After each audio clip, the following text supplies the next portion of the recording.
Hello everyone, कैसे हो? तो जनता की डिमांड पे पेशकश है तुम्हारे सामने रीडमी एजेंट का ट्यूटोरियल। सो स्वागत है तुम्हारा एक और नई वीडियो में। और यहाँ पे मैं तुम्हें बताने वाला हूँ कि मैंने क्या कैसे बनाया ये प्रोजेक्ट और कैसे मेरी इस पर थॉट प्रोसेस रही। तो जिसने भी अगर प्लानिंग वाली वीडियो ना देखी हो तो पहले उसे देख लेना है, तो मैं तभी बेसिक आइडिया लगेगा कि इसको बनाने के पीछे कॉन्सेप्ट क्या था और कैसे इसको चालू करा गया। So let's go to the PC screen. So here we are in our code space. Then now अपन अब क्या करेंगे, जहाँ पे अपन अपना सबसे पहले गिटहब वाला मॉड्यूल देखेंगे। सबसे पहले तो मैं अपना पैकेज जेसन दिखा दूं कि मैंने कौन कौन से ना पैकेजेस यूज करे हैं इसके अंदर। ओके। सो मैंने यूज करा है गूगल का जेन एआई, जो कि जेमिनी मैंने तुमसे बोला था। दूसरा ऑक्टोकिट रेस्ट, ये पैकेज है जो कि गिटहब स्क्रैप करने में काम आता है। तीसरा कॉर्स, जो कि क्रॉस प्लेटफॉर्म ओरिजिन के लिए होता है। चौथा dot env, environment variable express, अपना सर्वर। ओके।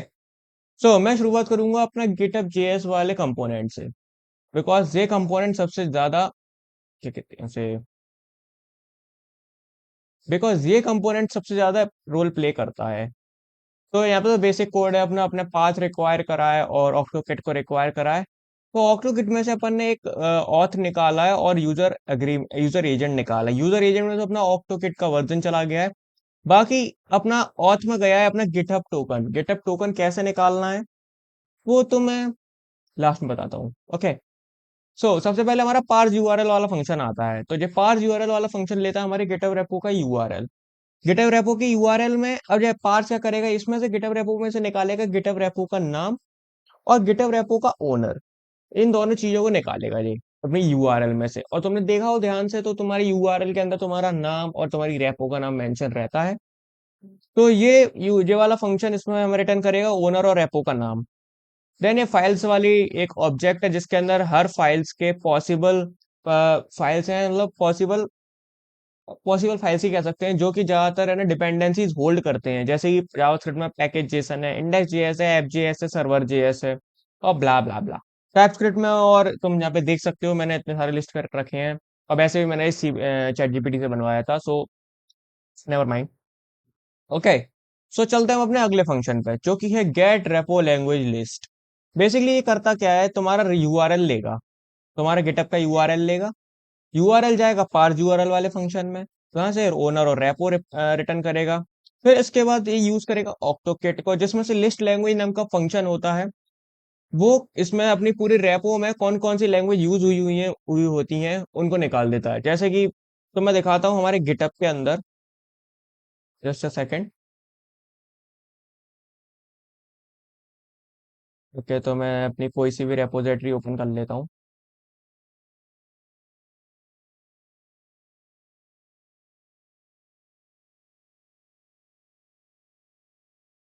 तो मैं अपनी गिटअप वाली यूज कर लेता हूँ। इस रेपोजिटरी के अंदर आओ। तो यहाँ पे तुम्हें दिख जाएगा कि लैंग्वेज कौन सी यूज हुई हुई है, लैंग्वेज इस नाम के में। जैसे देखो यहाँ पे यूज हुई है JavaScript, H T M L और सी एस एस। तो मेनली जो मेजर डिपेंडेंसी है वो जावा स्क्रिप्ट के ऊपर है। तो गेट लैंग्वेज लिस्ट वाला फंक्शन हमारा क्या करता है, इसमें देखो इसमें लगा language equals to object dot key. जो हमारा जो ये रिस्पॉन्स ऑब्जेक्ट आएगा उसके अंदर कंटेंट है। कंटेंट के अंदर जितनी भी लैंग्वेज है जिनका स्कोर सबसे ज्यादा हाई होगा वो उसको अपने आप पिकअप कर लेगा। तो यहाँ से वो वाली लैंग्वेज रिटर्न कर देगा। ओके। देन ये वाला फंक्शन आता है गेट रेपो कंटेंट। अब रेपो का कंटेंट भी चाहिए हमें लैंग्वेज के साथ साथ। तो गेट रेपो कंटेंट से यूआरएल लेगा और पाथ लेगा। तो यूआरएल हमारा वही वाला है जो कि पार्स यूआरएल करा जाएगा। पार्स यूआरएल करने के बाद में कंटेंट हमने एक ब्लैंक स्ट्रिंग बना रखा है। इसमें ये पाथ जाएगा, मैं तुम्हें पाथ बताता हूँ। तो 2 मिनट रुक जाओ पाथ के लिए। तो उससे पहले मैं तुम्हें समझा देता हूँ, जो कंटेंट आएगा वो बफर के फॉर्मेट में आएगा। तो हम उसको रिस्पॉन्सिव डेटा कंटेंट करके, और जो हमारा गेटअप जो डेटा भेजता है वो बेस 64 एनकोडेड होता है, यूटीएफ स्ट्रिंग में एनकोडेड होता है। तो हम यहाँ पे 2 हेडर सेटअप करेंगे जिससे हम अपना कंटेंट निकाल लेंगे। अब कंटेंट हम करेंगे कैसे, सबसे पहले तो हमने कंटेंट बनाया कैसे, एक ब्लैंक स्ट्रिंग बना रखी है हमने। तो बेसिकली क्या करा है, प्रोजेक्ट का नेम यूज करा है हमने। प्रोजेक्ट के नेम, उसके बाद में हमने स्लैश एन लगा के ये पूरी लाइन लगाई है। देन उसके बाद में एक कंटेंट पुश करा है। अब ये तब तक चलेगा जब तक ये पाथ चलेगा। ओके।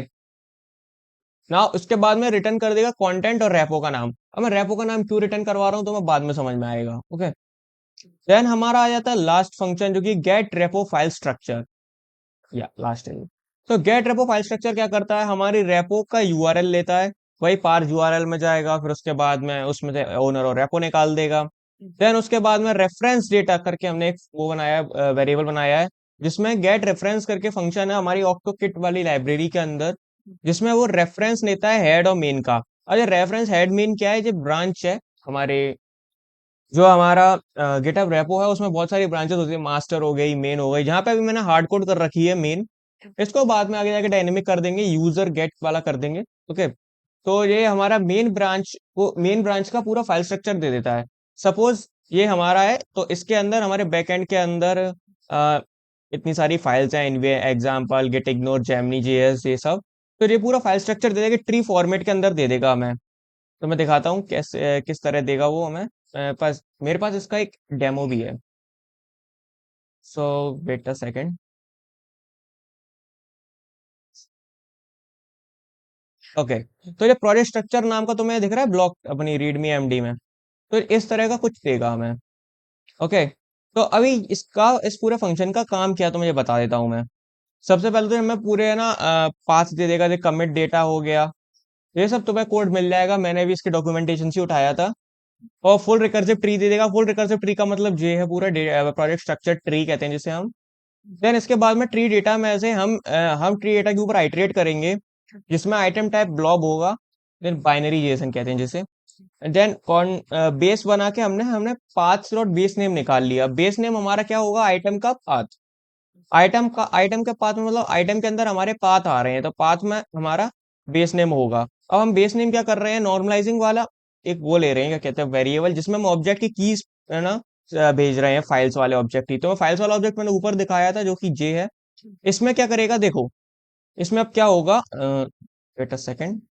ओके, इसमें क्या होगा, ये फाइल्स वाला ऑब्जेक्ट लेगा जिसमें फाइंड करेगा की dot to lower case.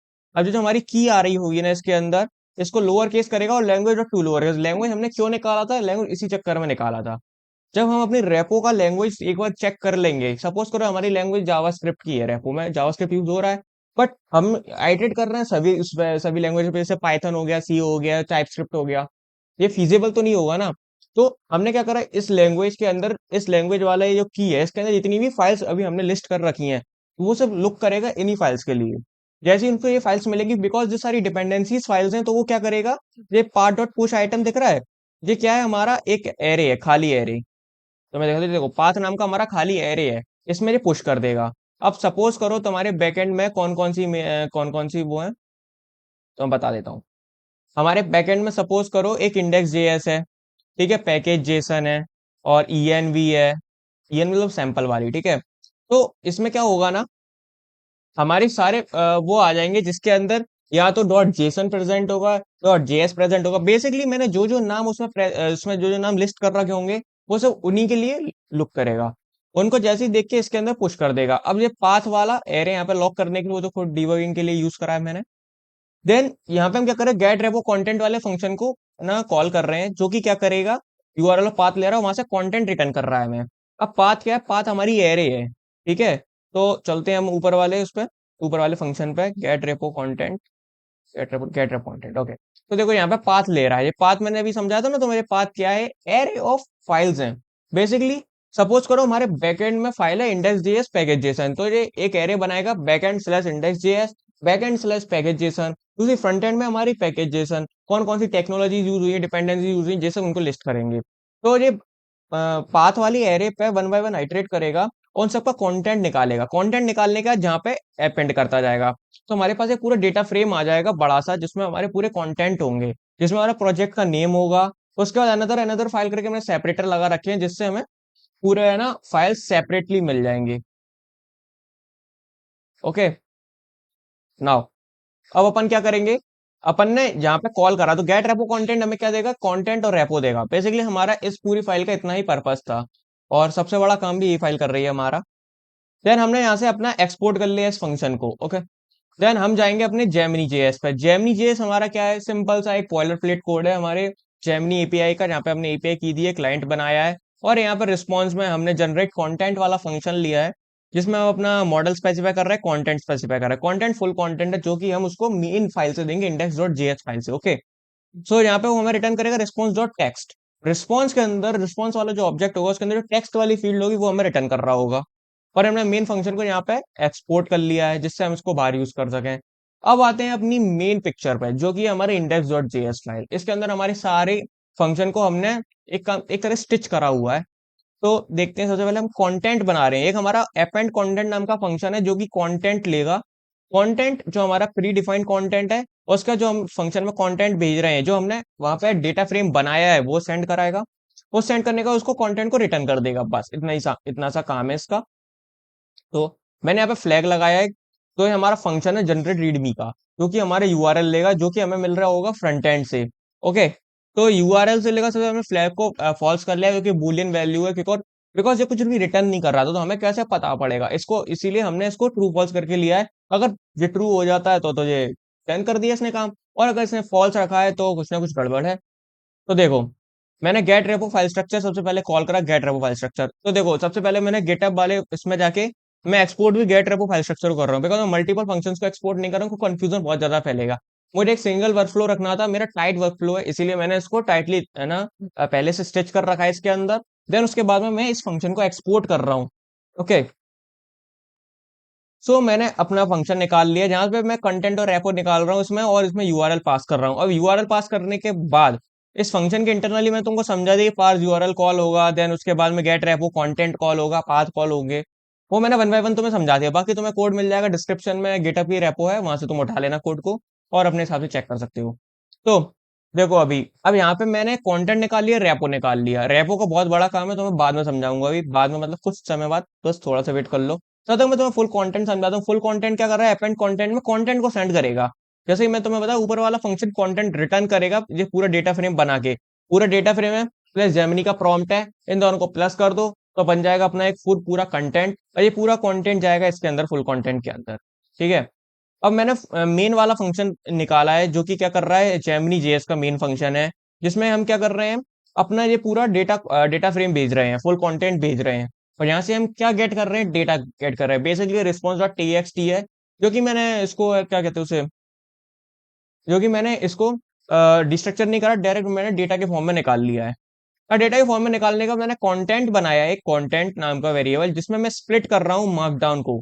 Basically मेरे को क्या करना था, जो हमारा डेटा फ्रेम आ रहा था उसमें जेमिनी जो हमारा एमडी क्रिएट कर रहा था वो तो ठीक था, बट उसमें जो ऊपर कुछ एक्स्ट्रा लाइंस दिख रही थी, वो बहुत ज्यादा खराब लग रही थी। तो मैंने क्या करा, उसमें एक स्प्लिट फंक्शन लगाया पूरे डेटा फ्रेम पे, जहाँ पे जितना सा पार्ट है ना रेंडर होगा, वहां से वो उसको कट कर देगा और एरे में डिवाइड कर देगा। तो स्प्लिट फंक्शन क्या करता है, तुम्हारी एक स्ट्रिंग को, है ना, जितनी बार ऑकर हो रही होगी वो पूरी सेम स्ट्रिंग उतने उतने पार्ट में वो डिवाइड कर देगा। तो बेसिकली मेरे केस में 2 बार डिवाइड हो रहा था, तो मैंने स्ट्रिक्टली उसका सेकंड वाला वर्जन लिया, इंडेक्स 0 ने इंडेक्स 1 लिया, जो कि हमारा मेन डेटा फ्रेम है, जो हमें चाहिए। अब मैं यहाँ पे क्या कर रहा हूँ, सबसे पहले आउटपुट पाथ बना रहा हूँ, path dot join DIR name, मतलब डीआईआर मतलब करेक्ट डायरेक्टरी का नेम, और उसमें आउटपुट नाम की डायरेक्टरी होगी, जो कि मेरी यहाँ पे एग्जिस्ट कर रही है। देन इसके बाद मैं क्या कर रहा हूँ, अगर मैं चेक कर रहा हूँ कि एग्जिस्ट कर रही है तो ठीक है, और नहीं कर रही है तो मुझे क्या करना है, एक डायरेक्टरी बना देनी है, जैसे फ्यूचर में कोई एरर आए ना। देन उसके बाद में मैं फाइल पाथ कर रहा हूँ, जिसमें मैं पाथ में ज्वाइन कर रहा हूँ अपना output DIR. Then output DIR मेरा जो कि आउटपुट की डायरेक्टरी है, इसके अंदर मेरे को क्या बनाना है, इसके अंदर एक फाइल बनानी है, जो कि रेपो डॉट एमडी है। अब देखो, रेपो का काम यहाँ पे आया ना। अब रेपो क्या कर रहा है हमारा, यहाँ से जो रेपो हमने क्या करा है, देखो, गिटअप वाला जो हमारा कोड था, इसके अंदर जो लास्ट वाला फंक्शन है, हमें क्या रिटर्न कर रहा है, रेपो। रेपो बेसिकली कहाँ से पार्स हो रही है, हमारे यूआरएल में से पार्स हो रही है। तो जो हमारा मेन यूआरएल वाला रेपो है, जो हमने प्रोजेक्ट का नाम दिया है, तो डिफरेंशिएट करने के लिए मैंने लगा दिया है, वैसे कोई ज्यादा नीड नहीं है। बट अगर सपोज करो एक संग ज्यादा लोग इस पर काम कर रहे हैं, तो मेरे अपने कोड को कैसे डिफरेंशिएट करना होगी, तुमने किस चीज के लिए मांगा है, तो और उसी चीज को ये दे देगा, फिर बाद में जो ओवरराइट ना हो जाए, इसीलिए। ठीक है, फिर उसके बाद में हमने जो एफएस की मदद से इसमें लिख दिया, अपना फाइल पाथ में कंटेंट लिख दिया अपना। देन हमने एक लॉग दिया है, रिटर्न सक्सेसफुल, एंड फ्लैग को हमने ट्रू कर दिया है, जिससे हमने रिटर्न, यहाँ से हमने फ्लैग को रिटर्न कर दिया है।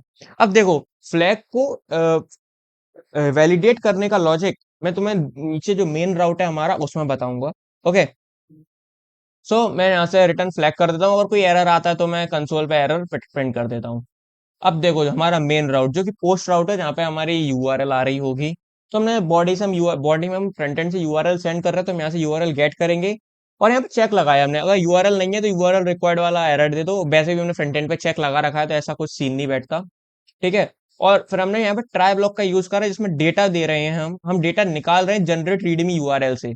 अब बेसिकली यहाँ पे रिटर्न कर रहा था फ्लैग हमें। ठीक है।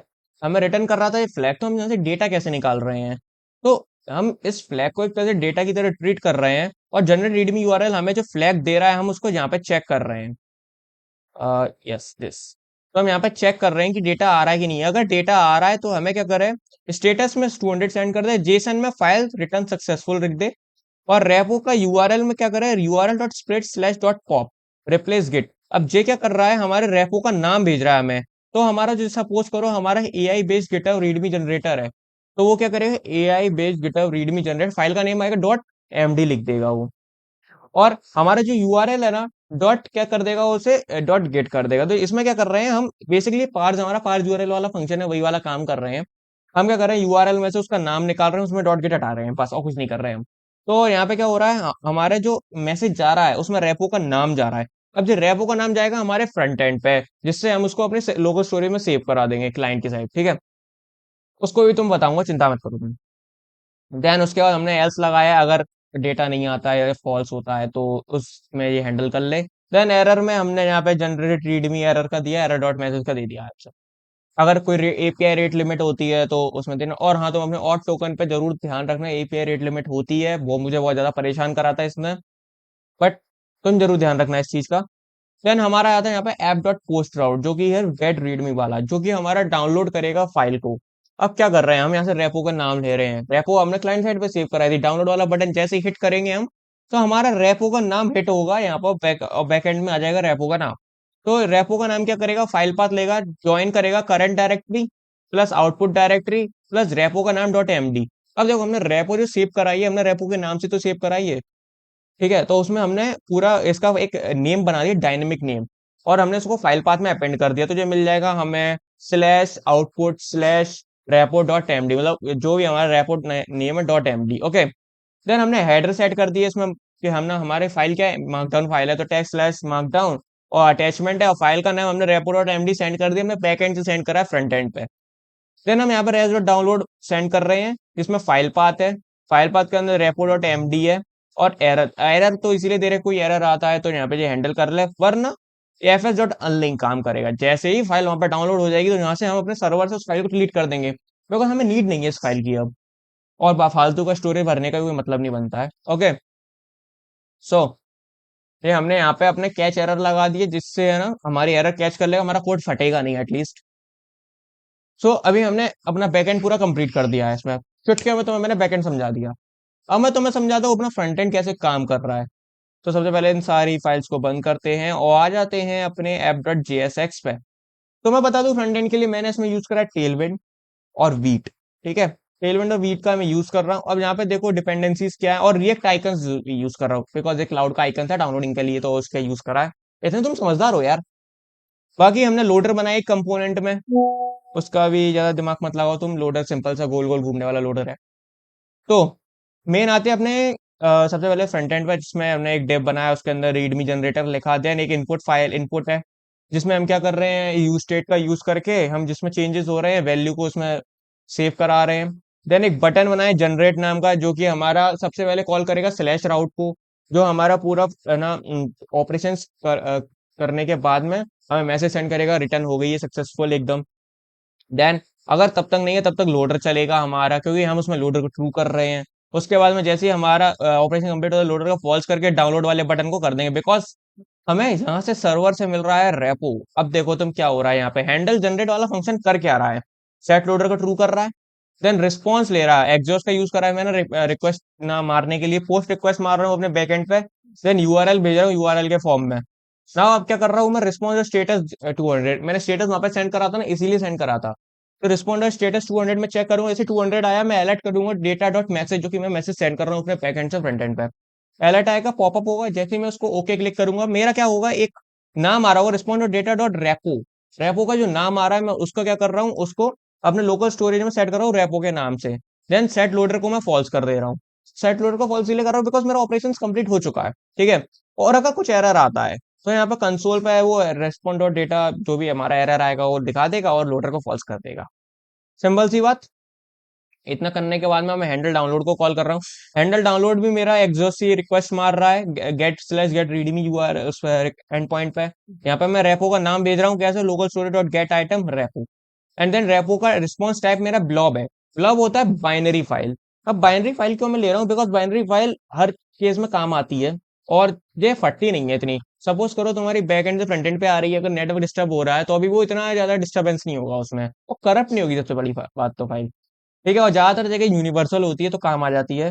जैसे पाइथन टू जावास्क्रिप्ट के, जैसे कि पाइथन का बैकएंड है और जावास्क्रिप्ट का फ्रंट एंड है तो अभी काम आ जाता है, हर जगह चलता है यार। बाकी डॉट देन रिस्पॉन्स है जहाँ पे क्या हो रहा है, हमारे एग्जॉस्ट ने जो रिस्पॉन्स भेजा है उसमें से हम यूआरएल निकाल रहे हैं। यूआरएल हम कैसे बना रहे हैं, Windows dot URL dot create object URL create कर रहे हैं। एक नया ब्लॉब बना रहे हैं, सबसे पहले एक नया ब्लॉब बनाया रिस्पॉन्स डॉट डेटा का, जो हमारी फाइल है उसका एक ब्लॉब बनाया। ब्लॉब बनाने के बाद में उसका एक यूआरएल क्रिएट करा। यूआरएल क्रिएट करने के बाद में हम एक हम क्या कर रहे हैं, एक एंकर टैग क्रिएट कर रहे हैं डायनेमिक। उसमें यू ना उसकी एचआरएफ में हम उसका हाइपरलिंक पे अपना यूआरएल वाला पैरामीटर पास कर दे रहे हैं। अब वो क्या कर रहा है, एट्रीब्यूट को डाउनलोड पे सेट कर दे रहा है कि हम देखो हमारा एंकर टैग होता है उसमें जो एट्रीब्यूट नाम का वो एक की होती है, उसमें हम डाउनलोड लगा देते हैं ना, तो क्या होता है वो डायरेक्ट फाइल को डाउनलोड कर देता है और समझता है कि अपने लोकल सिस्टम पे ये फाइल वो। तो हमारा जो ऑब्जेक्ट यूआरएल आया है हम उसको एक है ना अपने एंकर टैग में सेट करके सेट एट्रीब्यूट वाले फंक्शन को कॉल करके उसमें डाउनलोड लगा के, हमने डाउनलोड वाला एट्रीब्यूट सेट करके हम इसमें local story dot get item repo dot MD set कर रहे हैं। अब रेपो डॉट एमडी क्यों सेट करा, जो हमारा डायनेमिक नेम है। अब ये क्या करेगा ना, हमारे उस नेम से फाइल को सेव कर देगा। हमारी रेपो किस नाम से थी, जो हमारा प्रोजेक्ट था, डॉट एमडी हमने लगाया, मार्कडाउन फाइल है। ये सारा सेट हो चुका है, जहाँ पे हमने डाउनलोड वाला एट्रीब्यूट सेट करा और हमने फाइल नेम को सेट करा, डायनेमिक फाइल नेम है जो। अब डॉक्यूमेंट डॉट अपेंड चाइल्ड का हम क्या यूज कर रहे हैं, हमारा जो एंकर टैग हमने बनाया है उसको डायनेमिकली अपेंड करना है लिंक। हमने अपेंड चाइल्ड फंक्शन है जो कि डायनेमिक अपेंड करेगा इस एंकर टैग को, एंकर टैग का नाम लिंक रखा है हमने। देन लिंक पे क्लिक होगा, देन लिंक को रिमूव हो जाए, लिंक क्लिक होने का लिंक रिमूव हो जाएगी बिकॉज सिंगल क्लिक रहेगी। देन उसके बाद में फाइल हमारी डाउनलोड हो जाएगी। देन हम ऑब्जेक्ट यूआरएल को भी डिलीट कर देंगे because dynamic object URL her bar change होता रहता है। और अगर डाउनलोड नहीं होता तो डाउनलोड फेल का एरर, तो क्रैक ऐसा अपना हर जगह चलता है, डॉट डन डॉट कैच वगैरह, ठीक है।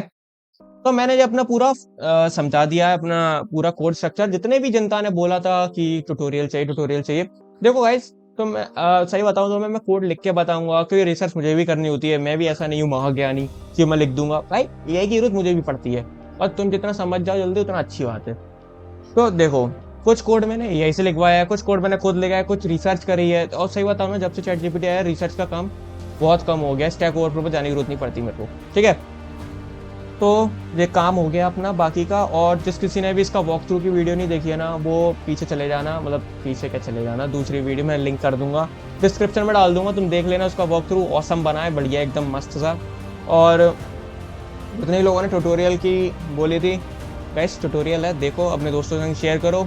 चैनल पर नहीं हो तो सब्सक्राइब कर देना, वीडियो को लाइक कर देना यार, बिकॉज रीच कम हो रखी है बहुत बुरी। एंड शेयर कर देना अपने दोस्तों के संग। तब तक के लिए बाय बाय। मैं मिलता हूँ तुमसे अगली वीडियो में, अगले ही ऐसे ऑसम प्रोजेक्ट में। तब तक के लिए सी या, गुड बाय।